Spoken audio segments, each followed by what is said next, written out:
In Revit, there are several kinds of annotation elements, and they are all very customizable. Let's take a look at some examples. Here we have a text note, and when I select it, we can see in the type selector that the type is a 1/4 inch Arial. And we can click Edit Type to open the Type Properties dialog. And here we see all of the type parameters that make up the text type. To create a new type, I'll click Duplicate, and then I'll name it an 1/8 of an inch Arial bold.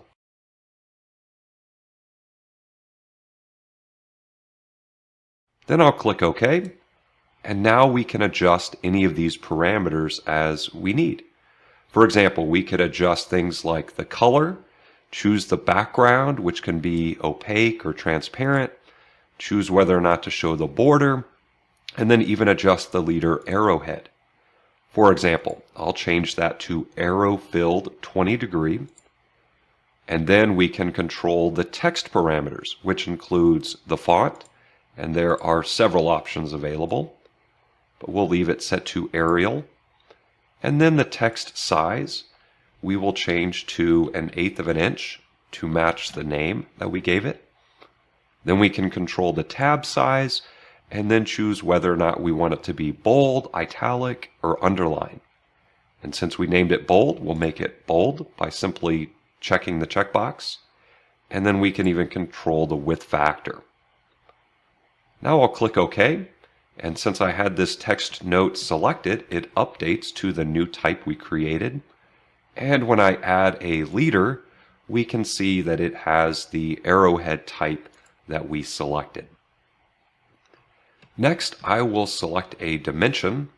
And once again, in the type selector, we can see the type of dimension. And when we click Edit Type, we can open the Type Properties dialog to see all of the type parameters that define the dimension type. For dimensions, there are several parameters available. Under Graphics, you have several options, such as the leader type, and then even when to show that leader. For example, you can choose to show the leader when you move the dimension away from the origin or beyond the witness line. So those are a couple to pay attention to. Then you can also control the various witness line parameters, add a centerline symbol or a pattern, and even adjust the color.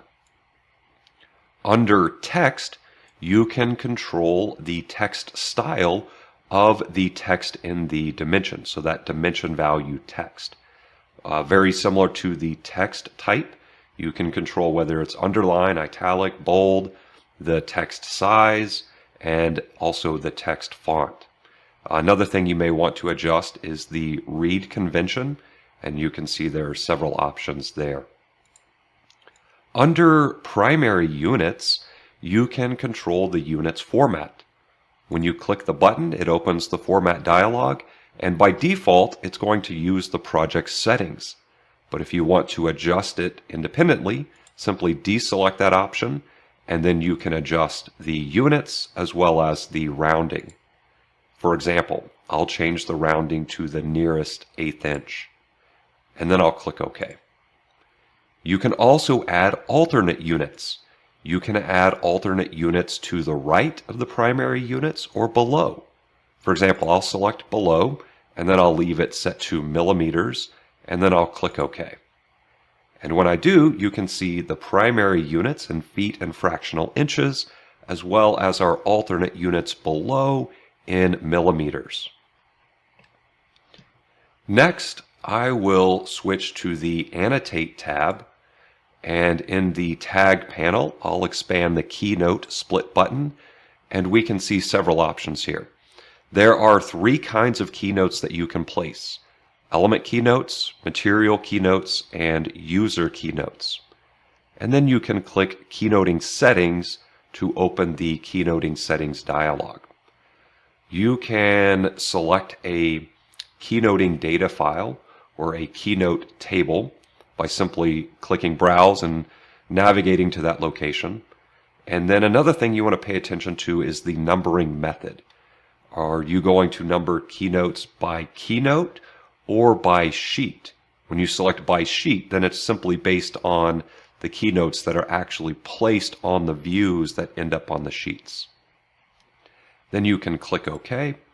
And for element keynotes, you select an element, and then you can click Edit Type and navigate to that keynote parameter.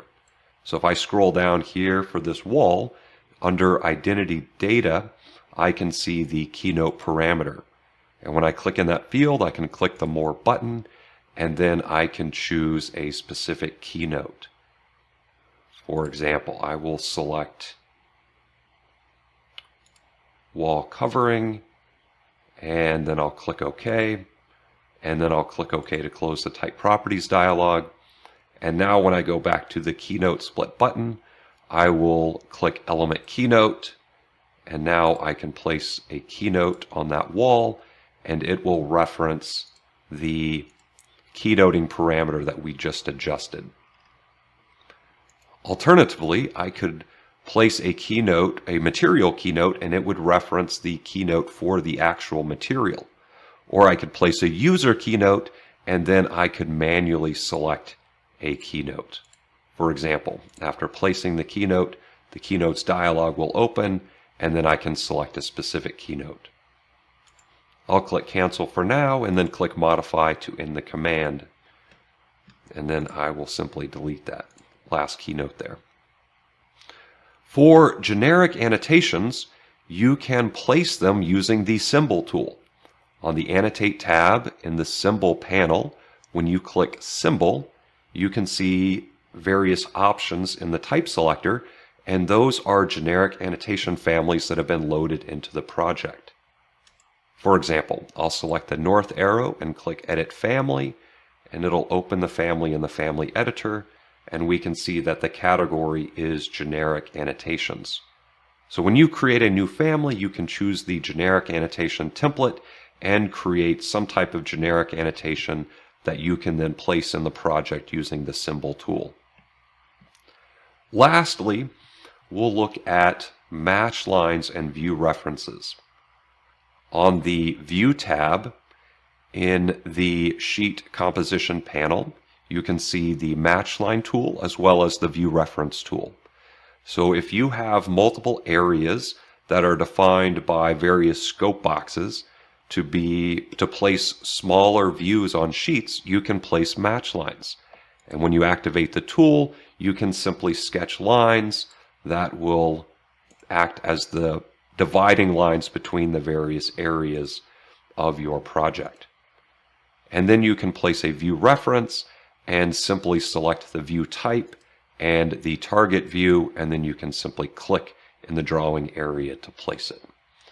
So once again, lots of options for placing annotations, and they are all very customizable.